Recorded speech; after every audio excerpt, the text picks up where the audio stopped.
Today on the WEInvested podcast, we have Eunicia Peret, and she is the CEO and founder of the Empowered Financial Planner.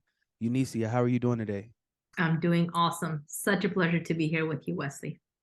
It is an honor to have you here and to get the chance to, pick your brain and just learn more about, this impact that you're making and how you're helping so many people.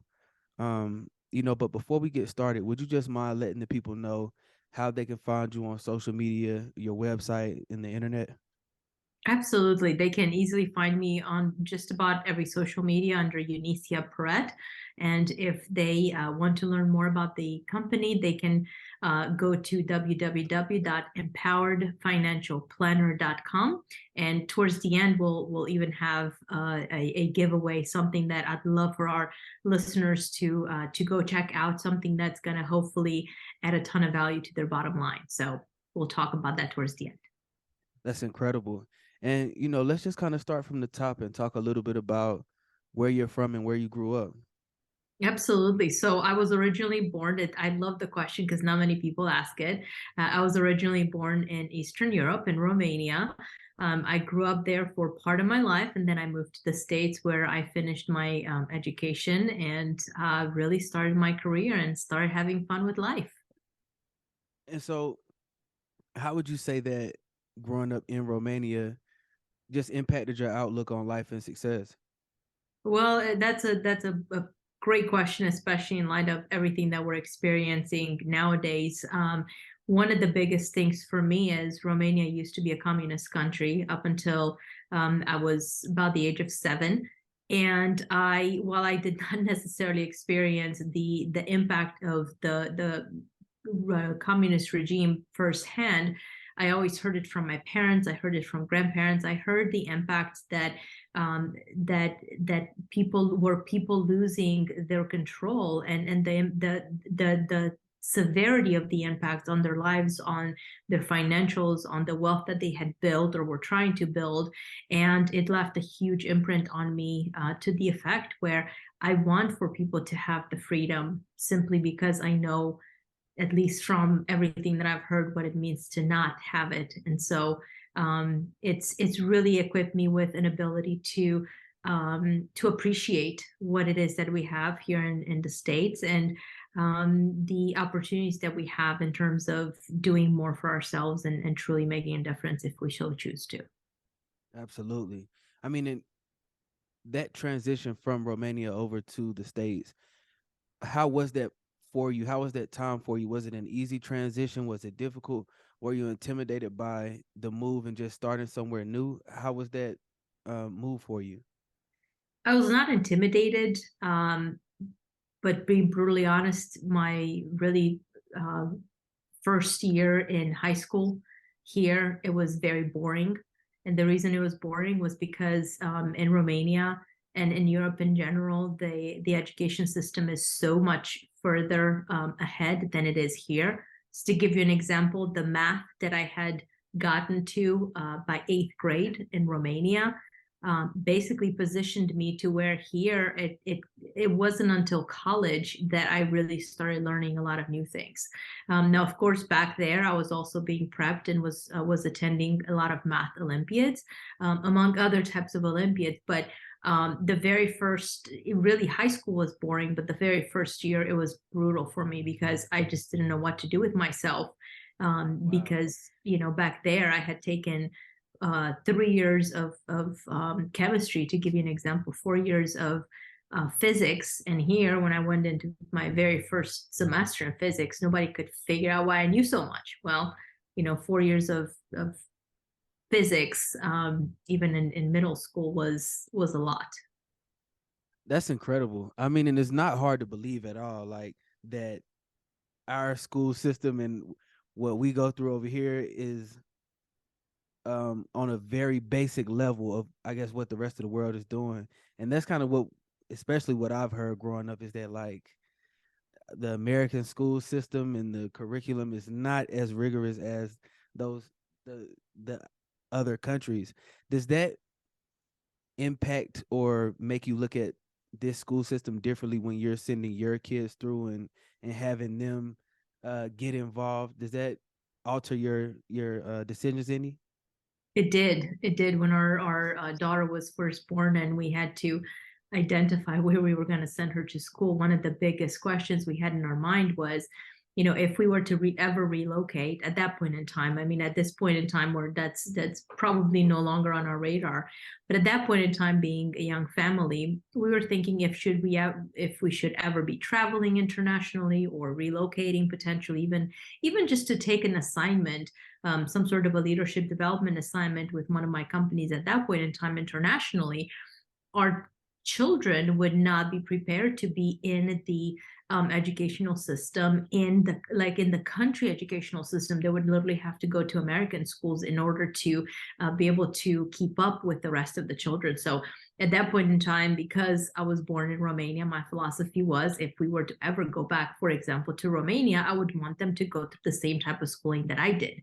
And so we had to look long and hard at what were the different options that we had here at our disposal, to give our kids some more similar approaches to education, approaches that were more similar to the European way of teaching, much more so than our traditional curriculum. So we took a little bit of a different approach to education from the onset.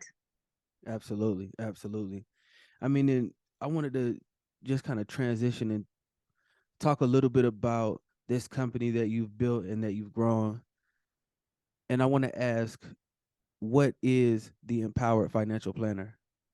That's a great question. The Empower Financial Planner is a financial wealth strategy company that focuses on empowering individuals with the know-how to minimize their tax exposure, to increase their gains in terms of how they grow their wealth in a way that's meaningful to them, using customized approaches that are in alignment with what the strategies that ultimately give them the peace of mind. And last but not least, to figure out what our exit plans or their exit plans look like, whether it is that they're exiting a business or it is that they're preparing for retirement, and making sure that they are set up in a way where they can actually maximize off of the wealth that they've built versus just starting to simply draw down on it. That's incredible. I mean, when I was doing my research, um, and just learning more about your company and your brand and the business that you've built, I felt that the word empowered was intentional. I really got the feeling and the vibe just from reading your about me and your bio that it is important to you to share this information. It's important for you to reach out and actually touch people and really bring value to them. That was something that stood out to me. So, what are your thoughts on that? How important was it for you to specifically use the word empower in your company name? And, how important is it for you to actually bring that good value, actual value to your clients and to your customers?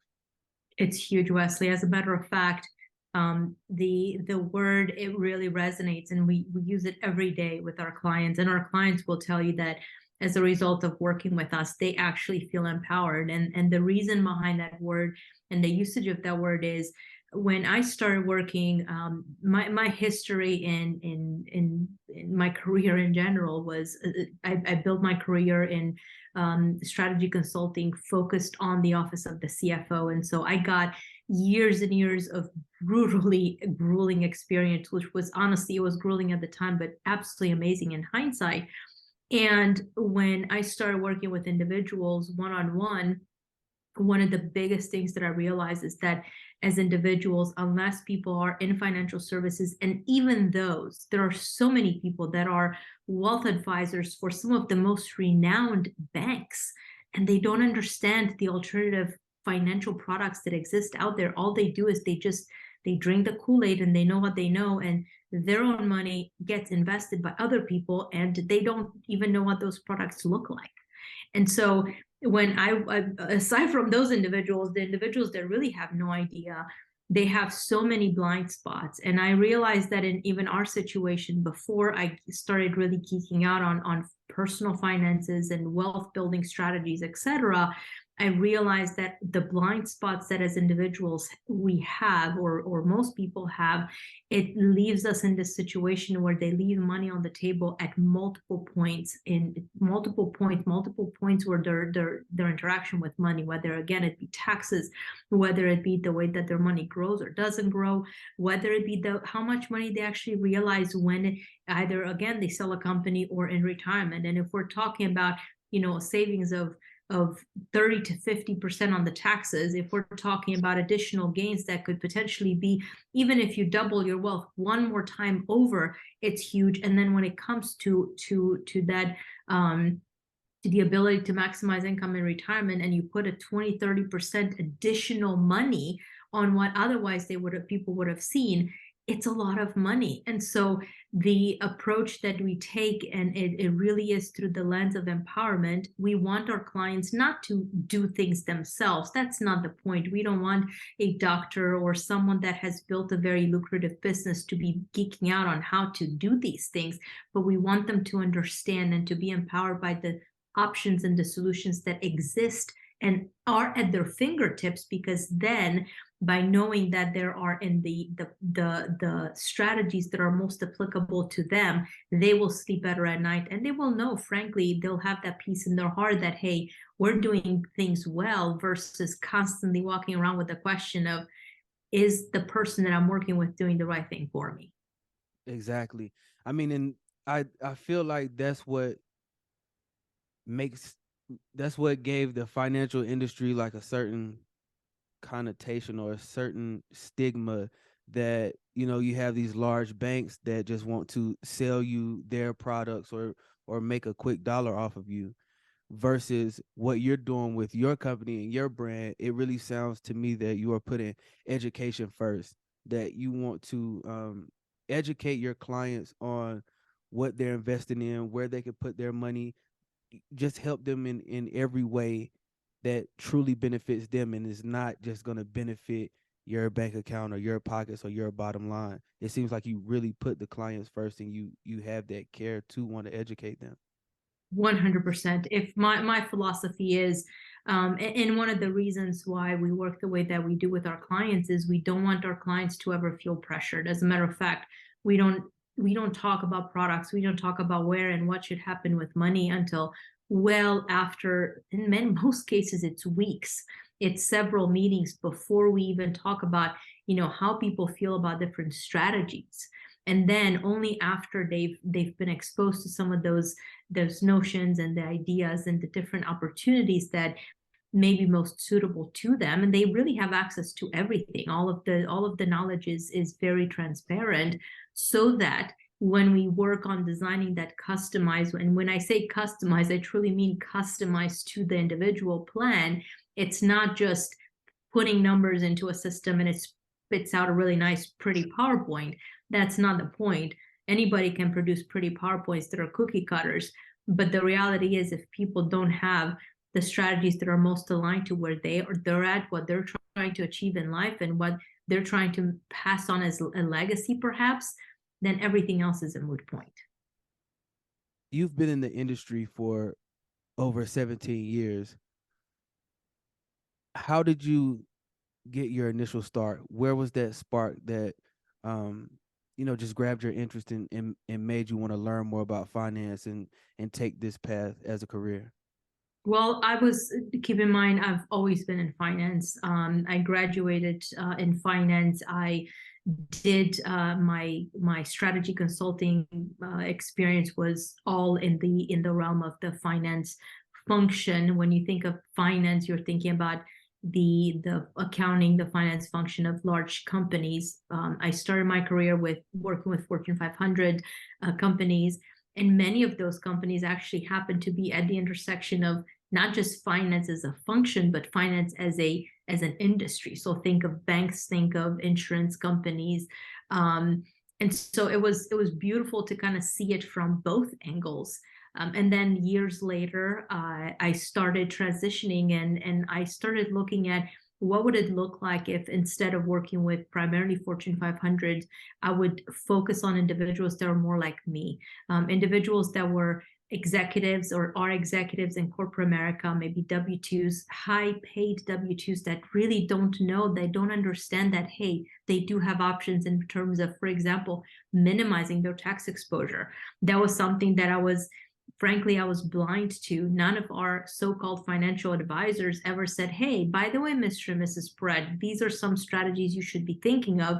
And one of the reasons they didn't is because I wasn't sitting on $2-3 million in investable assets. And you know how this, you talked about earlier, right? How the industry works is if there's not enough money in it for them, they're not going to roll out the red carpet. Now, the reality is I was smart enough to understand that we were missing out on something. But what I didn't know was that we were missing out on so much. And so then when I started focusing on the individuals, naturally I gravitated towards the individuals that I resonated most with because of my expertise.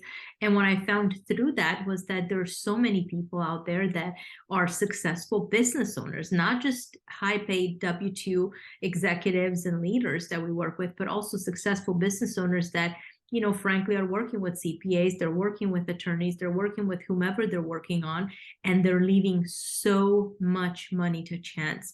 And so because of all of those lessons learned and working with hundreds and hundreds of clients, we started working and focusing in on a methodology that frankly could not be there, would not be there without my expertise as a strategy consultant. I mean, is there when you initially decide to pivot and decide to make that switch from working with these Fortune 500 companies to now working with individuals, was there ever a sense of like, okay, I don't know if I'll be secure in making this move? Was there ever any hesitation to make that change and to start working for yourself and building your own brand? You know, that's a great question. It's a question that always brings me. I'm pretty humble on my own, but that's also always a question that humbles me tremendously because I was successful and I had risen through the ranks and had done everything that I needed to do to advance my career towards partnership. And you know, partnership in a one of the big four is certainly a big thing. But it was at that point in time when I had to make those decisions that it was actually my husband who said, um, who kind of pulled me aside and said, listen, I've been your biggest proponent, and he always has been. You've done phenomenally for yourself. But he said, I need you to really think about this, because to have those golden handcuffs for the next 10 years of your life is a really long time. And it's not like you becoming a partner is going to truly give you the flexibility and the autonomy that you're hoping to get. The reality is it's just a title. You're not going to be able to truly sell that business. You're not going to be able to deed it or give it on to your kids. I want you to take a break. And so I made a small shift, and then I took a break. It was a hiatus where I just wanted to discover who I was. And I, frankly, at that point in time, what is now the Empower Financial Planner started out as a love project. I was trying to help my husband build a practice where he would be able to add value to his clients. My husband's been in real estate and did some personal taxes years and years back. And we looking at all of those pitfalls, I thought, you know what, if you can have a practice that actually gives back, again, it's all about the clients, right? If you can actually give clients value, the value that nobody else is giving them right now, wouldn't it be so much cooler? And sure enough, I took this project with the idea that as soon as the company and the bare bones would have been put together, I would go back into corporate America, and I fell in love with it. Now, I would tell you, what I did, I would not advise anybody else to do, because it takes, the mindset is a huge, it's a huge player. Without the support, without having that wind in your sails, it's hard, even if everything plays according to plan, because there are always going to be those moments where you doubt yourself and you think, I thought to myself many a times, am I running from something? Is this my way of maybe not facing the fact that I've achieved so much and I have to continue to push forward? Or is this truly something that I'm passionate about? And the more I met with clients, the more I saw, frankly, tears in so many clients' eyes, realizing that for years and years, nobody truly took care of them or cared about their bottom line and the value that we were delivering. I fell in love with the mission so much so that I never gave up this baby. It's been mine since the very beginning. No, I mean, and that's incredible. This is like honestly is the stories that I love to hear because I feel like in our current culture, everything is like work, work, work, don't stop, keep hustling. But I feel like it takes real wisdom to understand like when it's time to take a step back and to reevaluate what it is that you really want to do. So, when you mentioned that you took that hiatus at some point and it kind of helped you find yourself. It helped you realize what you wanted your next steps to be. That's something that's important to me as well.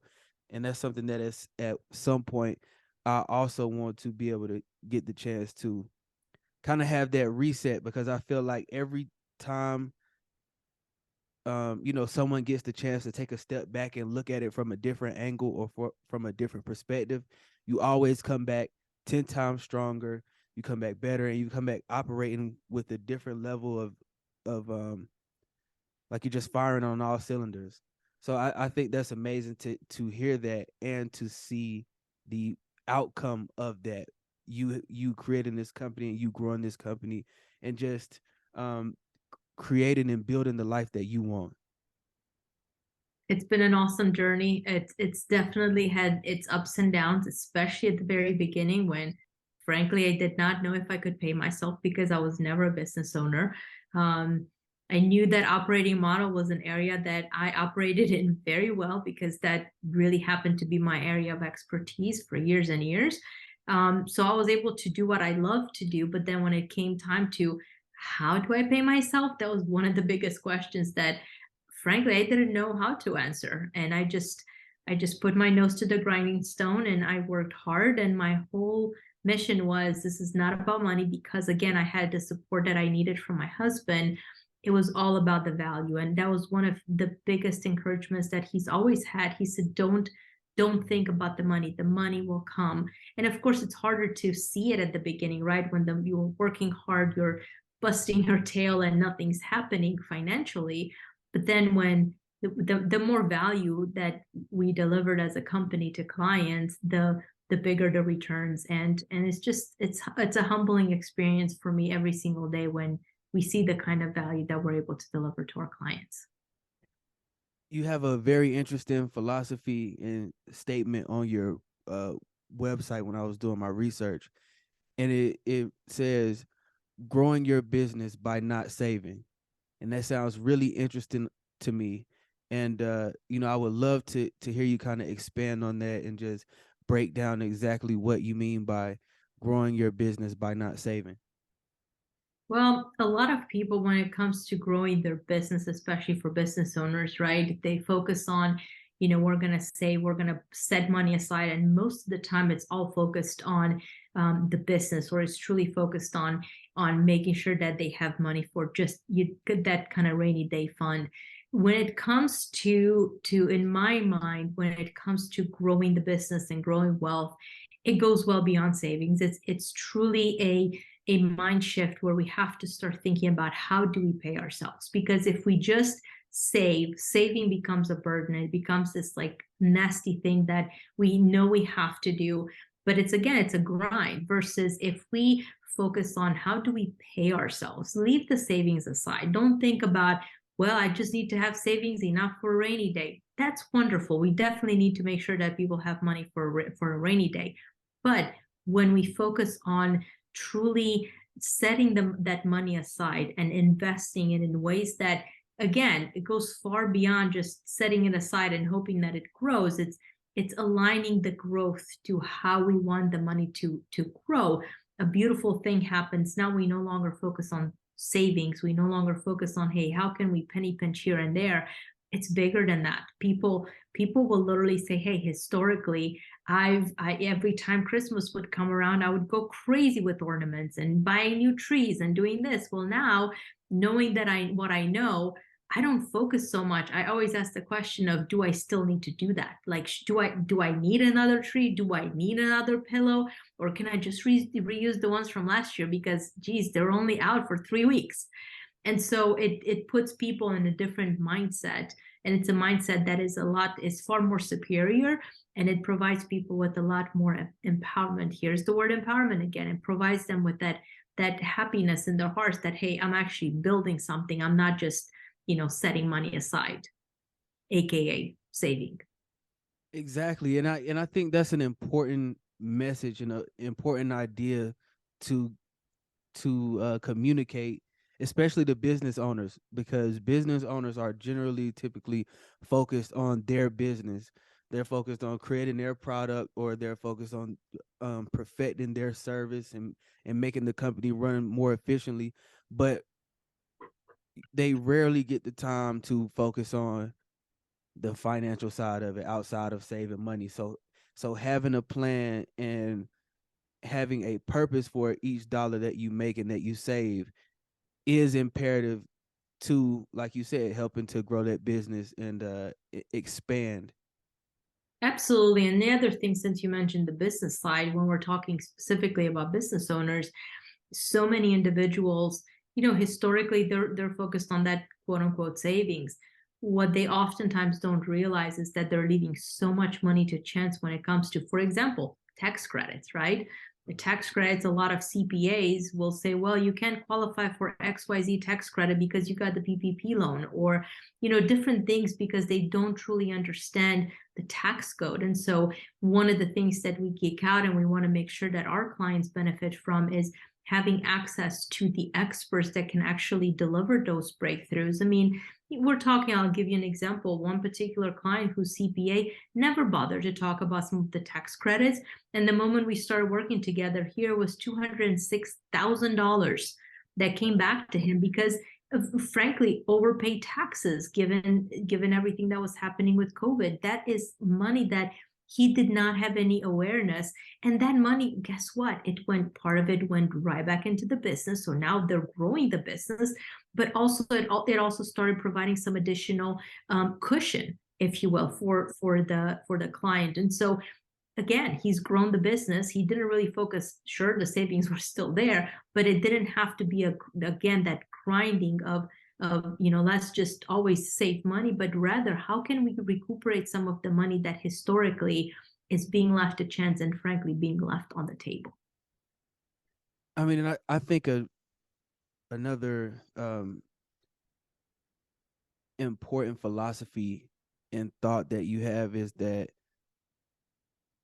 a proven system is imperative in changing your financial success story. And I mean, and that's true in so many other like areas in life. If you want anything to be successful, if you want anything to work, you must have a system or a routine of some sort in place for it to prevail.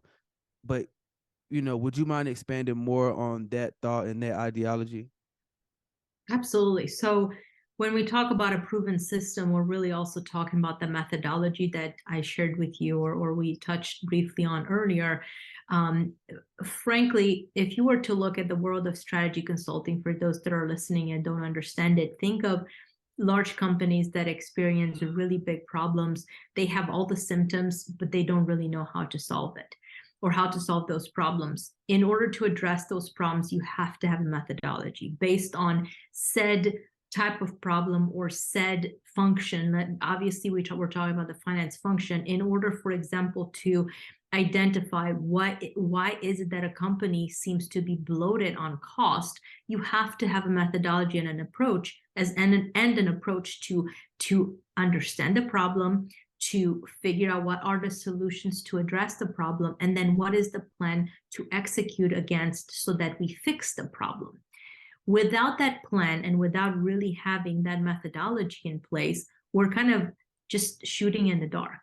And when we're shooting and throwing darts in the dark, especially when it comes to people's finances, we can create a lot of chaos, which is one of the reasons why people don't really trust, unfortunately, the financial services industry, because every person out there has something else to sell. Everybody has their thing that they want to push forward, and the clients, many of them have that feeling that something's not right. Some of them will go through with it because they don't know that they have any choices.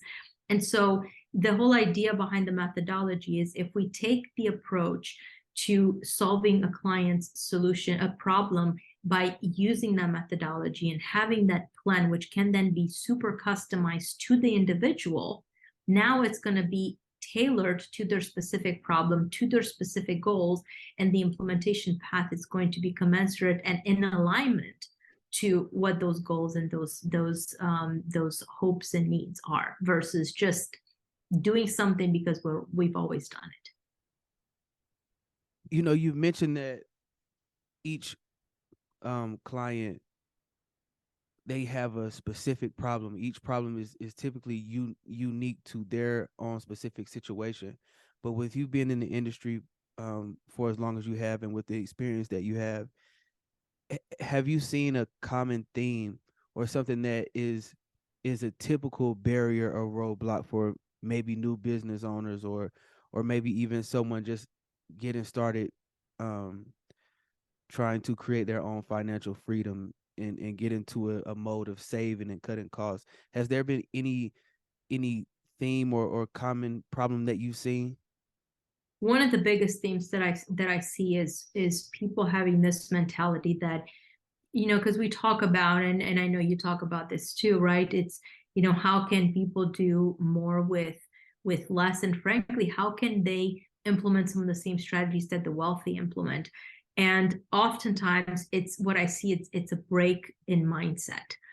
And it's very easy to identify, because the people that frankly don't have the mindset, they'll come back with the response along the lines of, well, but I'm not wealthy. And what they fail to hear is, we don't tell them do these things because you're wealthy. It's, you have the option to do certain things similarly to how the wealthy do.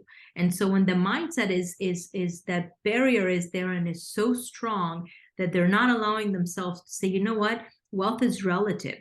The fact that instead of asking the question of what am I missing, they constantly focus on, I can't do it because I don't have enough, I don't know enough, I'm not good enough.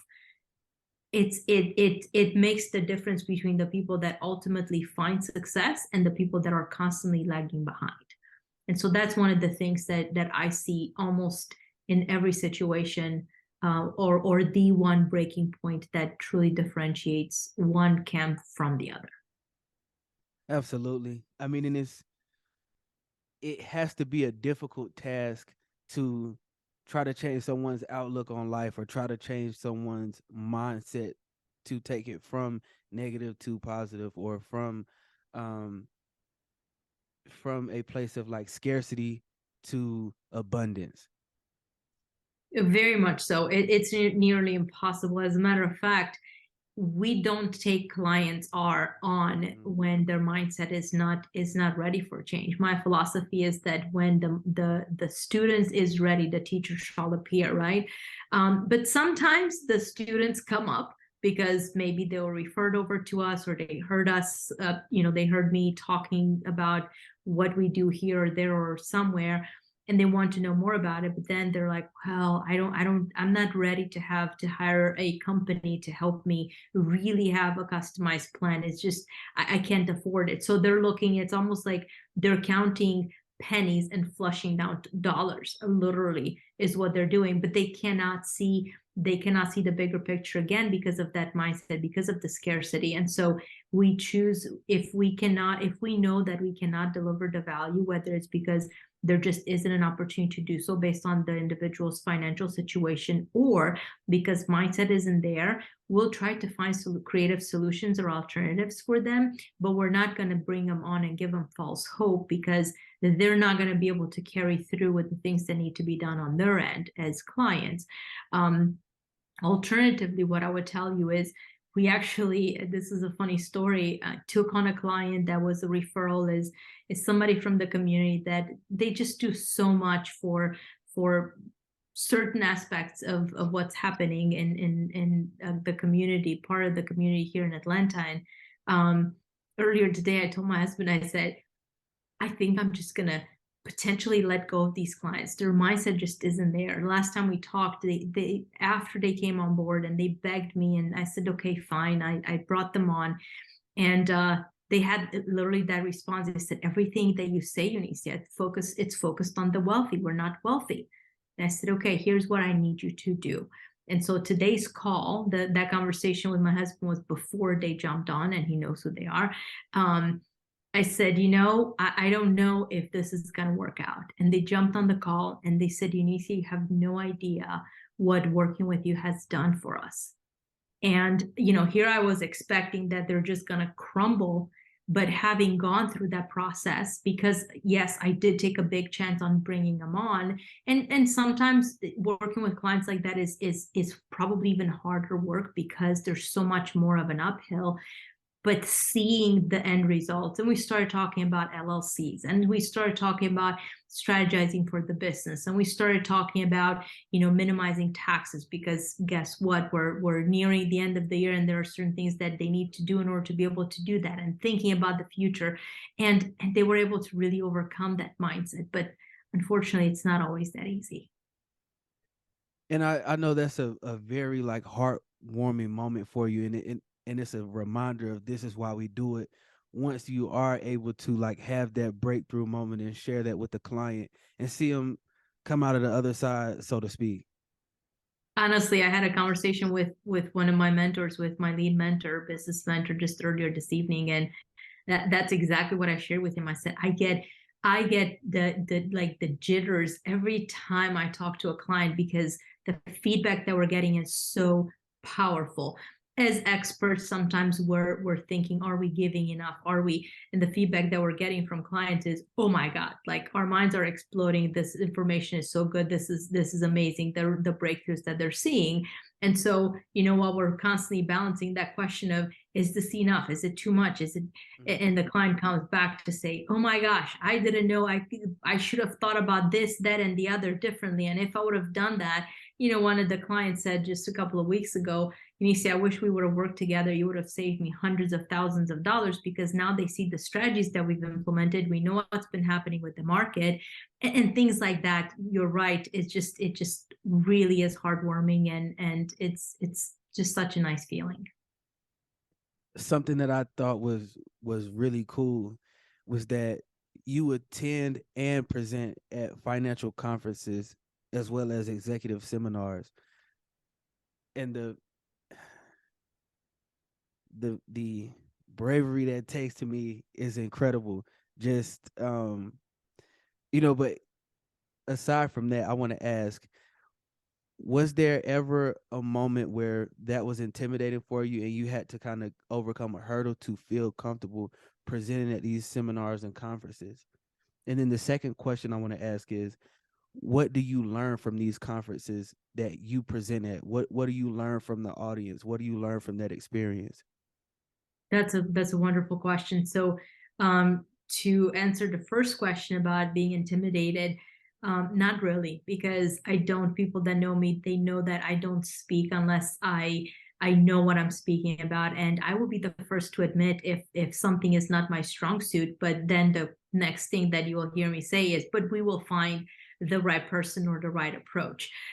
That's just because that's the right thing to do. So, not so much. Obviously, at the very beginning, there were these questions in my head, perhaps imposter syndrome, right? That imposter syndrome of, I've earned my stripes. In strategy consulting, but had to rebuild those stripes in what I do today, and kind of the wealth strategy side of things. As far as the second question, when it comes to, do I have lessons learned and things that I take away from attending those conferences? Actually, a lot. And the reason I say that is because when you attend a conference with not just intention to present, but you listen a lot of, in most of the conferences that I present at, I am the speaker on the financial side of the house. Most of the other speakers are going to speak about their specific areas of strength and genius. And, if whether you're listening to somebody talking about the latest marketing trends, or somebody talking about business valuation, or whatever it is that their unique zone of genius is, everybody has such a different perspective on things. And so there's always something to glean and take away from those conferences. Not every single moment is the most valuable, for sure, but those golden nuggets that you get, that I encourage a lot of individuals, if they've not attended conferences, if they don't have mentors, if they don't have that support network, that is one of the biggest things that the wealthy individuals do. They pay other people so that they can run faster. Dean Graziosi, he was one of our dear mentors for several years, and one of the things he used to always tell us is, people, if they want to go fast, they have to pay. And we were in those circles because we paid for knowledge. We paid to be part of those mindset movements and masterminds to accelerate our knowledge. And that's why I still, to this day, I find most of those conferences to be very, very valuable. I mean, and that's something that I hear from every person that I've interviewed, every successful person that I've studied. They have a mentor. They utilize a mentor, and they pour that wisdom in. And I just, think it's a very important piece that maybe is not stressed enough, is to like have a mentor. I feel like maybe it's not as common knowledge as it should be. But when you're looking for a mentor and you're looking for the right people to add to your team, and to have around you, what do you focus on? What are some of the qualities and the traits that you look for when you're looking to add to your team?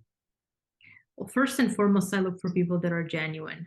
I look for people that are genuine in terms of how they want to help, because not everybody that says, "Oh, I want to help you," is truly going to be there when the road gets tough and you really have some tough questions that you're working through. One of the things that I will tell you has been a huge factor for me, Wesley, even in my days in corporate America, was just that, having mentors. And some of the mentors, a lot of those companies will officially assign mentors or coaches, or everybody has a different name for those roles. But having the informal mentors or the informal coaches, but truly the mentors, is so critical. And in order to even get to those mentors, you as an individual have to be genuine. You have to be coachable. You have to be willing to learn. Because if we're not willing to learn, and we're constantly, the best of the best in our minds, and we never want to take other people's perspectives, nobody's going to want to be your mentor. And so from a retrospect, when I personally look for mentors outside of that kind of folks being genuine, is also the area of expertise.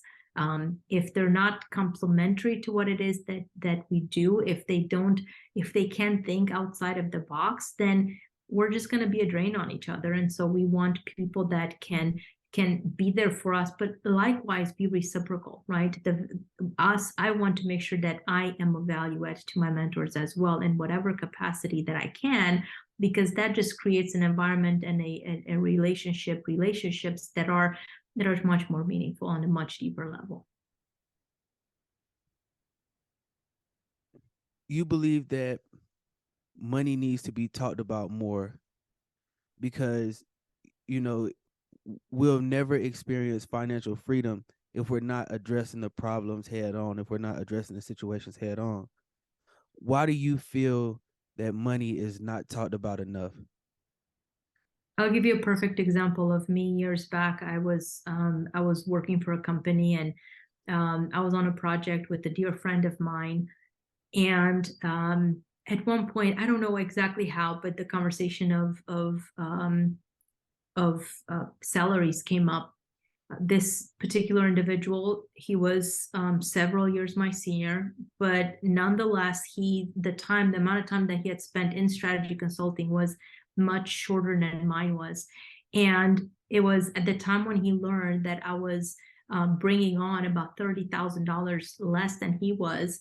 Mind you, meanwhile, my work streams were actually carrying the broader project. As a friend, he stopped me in my tracks and he said, "You need to have a conversation with your counselor." And I will tell you, Wesley, if it hadn't been for that conversation early on with somebody that I trusted, but also someone that was a friend, a dear friend to me, and looked out for, honestly, my benefit, I don't know how things would have turned out. Surely after a while, I would have realized that I was outpriced in the market, even though I always had really nice raises and everything else. But I think talking about money, whether it's in the context of how we earn money, but also with our children, is so empowering. Our kids understand that we have conversations with them about money and choices and different things like that, because just because mom and dad has money doesn't mean that money has to be, poof, it's gone in the air. We don't need to buy presents that are just for the sake of, them having the nicest sneakers or whatever at school. We can do that, but is that the choice that they want? Without having those conversations all the way down to our children and that and their level, that we're going to ultimately raise a future generation that is going to be equally as less as is unempowered financially as the current generation is, and we don't want that. Absolutely. And I know in my community for sure it's money and wealth, and just understanding the basics of finance is not talked about enough. And it's something that we have to learn about the hard way as we get older. We have to learn from our mistakes, when in actuality, if it's talked about a little bit more, if we talk about our mistakes and what we did and things we wish we could have avoided, it'll help the next generation and the people coming up after us not make those same mistakes, not fall into those same pitfalls that we did. So I think, Absolutely. yeah, I agree with that statement 1000%. Um, I don't know. It can be a touchy subject though. It can be something that people may feel insecure about in some ways, in some sense. But it's like the more you talk about it, the more you learn, the more you understand that it is possible to change a situation. Um you can work yourself and end up in a situation that you're happy with and that you feel secure with. Absolutely. And one of the things that I tell people is, you're right, it can be a touchy feely subject. It can be a subject that people feel uncomfortable with. And kind of going back to mentors, some people, they may trust their mentors, but not be open enough to have those tough conversations. And that's okay. But that's where you want to make sure that you have a pool of people that you can trust also. That's it. Honestly, it takes us right back to the financial team, right? Especially for individuals that are focused on wanting to grow wealth, they have to have a team of people that they have around, that they can not only trust, but that they can feel open and honest with the questions that they have. Because if we don't ask those tough questions, they're gonna perpetuate. Their questions are not gonna be answered themselves. They're going to go unanswered, and instead of progressing, we're either stagnating, or worst case scenario, we're regressing. And it's the same thing when it comes to money, right? It's having those sources of individuals that we trust and we can be vulnerable with. It's okay to be vulnerable. It's really some of the most beautiful breakthroughs are happening when people are vulnerable. And so I feel that that's one area that people can work more on. Obviously, we're not going to go on the street crying our eyeballs out, but vulnerability comes in many shapes and sizes, and allowing ourselves to be there and just, asking those questions that are picking at our brain, is not only encouraged, but if they go unanswered, they're going to create problems long term. How do you define success as a founder and as an entrepreneur? That's probably different, obviously, for every individual. A lot of people will define success in financial rewards, or the compensation that ultimately comes their way. I define success in the value that we're able to deliver to clients every single day. When I see clients that, their lifestyles have been changed, their future financial outcomes have been changed 100% for the better, that's where I draw my strength from. That's where I draw my success from, and that's what ultimately empowers me to continue to do more and give more to those we serve. How would you like for people to remember you as well as the company that you created and built? As a company that empowers people to truly build wealth, um, and not just focus on the hope of financial independence, but rather taking the strength, having the strength to tackle it heads on, so that we can actually, it no longer would be a dream, it would actually be an achievement. Absolutely. I mean, and what does the future of the empowered financial planner look like to you? The future is very bright. We work with both, as I said earlier, with both executives as well as with successful businesses. The future for us really just means continuing to grow, to bring on the resources that can help us deliver the value that we need to deliver. It's much easier said than done, simply because of the how nuanced the complexities that we address with all of our clients are. But I know that we can do this because there are some pretty awesome and smart people out there that we're going to continue to deliver value into the marketplace with. Absolutely. Eunicia, thank you so much for your time today and sitting down and talking with me and just dropping some real gems and actionable items. So I really, really enjoyed this interview. And before we go, I know that you mentioned that um, there was something that you wanted to talk about or speak about before we got out of here. So I just wanted to uh, bring it up and get the chance to learn more about that. Absolutely. So for the folks that are listening, I'd love for them to go and get a quick read. It's the 5 financial pitfalls that, frankly, everybody should avoid. It's a very easy read. All those pitfalls have really been built based on a lot of the things that we've seen, some of which we've talked about here today, others that we have not. That honestly, if you just implement some of those, it's going to deliver breakthroughs to your ultimate bottom line when it comes to money and building wealth. And you can find those at www.empoweredfinancialplanner.com/pitfalls. And I'm sure Wesley will probably include it in the session notes as well. So it's easy to just click on and go grab it for yourself. Absolutely, absolutely. Eunicia, thank you so much for your time, and I'm looking forward to grabbing this myself so I can learn a little bit more. But thank you for everything. Thank you for joining us today. I really enjoyed this conversation. Thanks for having me. It was a pleasure.